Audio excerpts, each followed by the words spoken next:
Jodie Foster is 62 years old, and because she's been acting since she was 2 years old, she's achieved 6 decades of success both in front of and behind the camera. She's had an incredible career, winning multiple Oscars as an actress as well as other accolades. She has a preference for directing, though, and that perspective really shone through while she discussed today's crop of young actors. The Maverick star has been spending more time in front of the camera of late than she has in recent years. She tells Variety that she has little interest in acting for the sake of acting, and that for her, the work has to really speak to her in some way for it to be worth doing. This is apparently what separates Foster from her younger counterparts, as she says many young actors seem to just want to act, and they don't care how or where.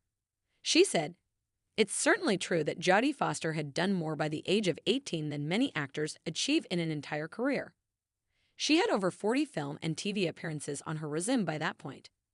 She had an iconic role in Martin Scorsese's Taxi Driver, but also starred in some early Disney projects, including the original version of Freaky Friday and the kid-friendly Mystery Candle Show.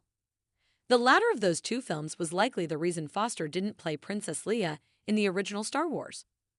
Foster certainly did take a different approach, starting in 1980, which was the year she turned 18. Her roles became much more mature, and that resulted in a lot of acclaim and a pair of Best Actress Oscars. She notably played a rape survivor in The Accused and later took on her most famous role as Clarice Starling in The Silence of the Lambs alongside Anthony Hopkins. We can see some of Foster's thought process at work in the roles she didn't take. Despite her incredible success with The Silence of the Lambs, she didn't return to her role for the sequel, Hannibal. Anthony Hopkins wishes he'd done the same. To be clear, Foster doesn't seem to indicate there's anything wrong with acting for its own sake, and not caring so much about it.